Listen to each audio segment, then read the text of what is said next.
Здравейте и добре дошли в моя канал.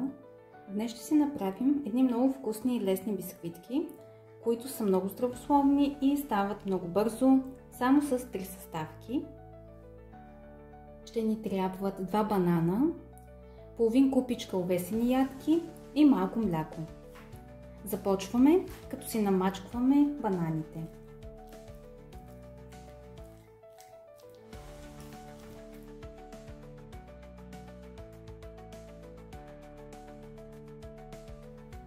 След това си изсипваме половин купичка овесени ядки.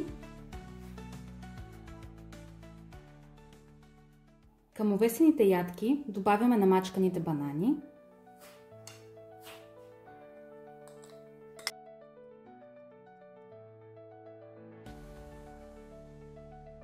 И добавяме малко овесено мляко. Вие, ако искате, може да добавите и обикновено мляко. Трябва да се получи хубава консистенция, която може да оформите на кръгчета, за да може да станат бисквитките.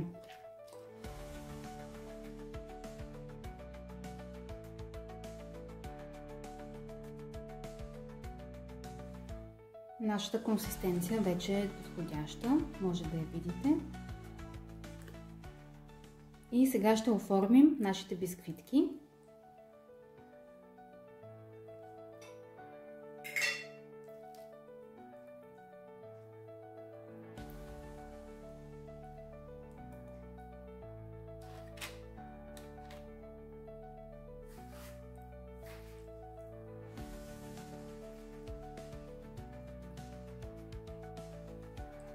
Големината на бисквитките зависи изцяло от вас.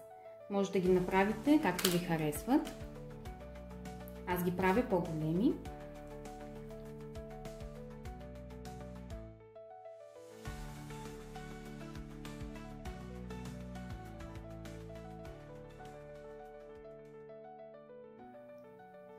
Сега слагаме бисквитите да се пекат на 170 градуса за около 10-12 минутки. Нашите бисквитки са готови.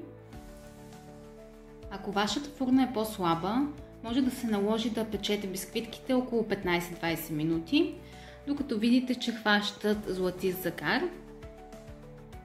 Стават много вкусни, много бързо и са идеални за една здравословна закуска. Благодаря ви, че гледахте този клип. И ако моя канал ви харесва, моля абонирайте се. Да ви е сладко!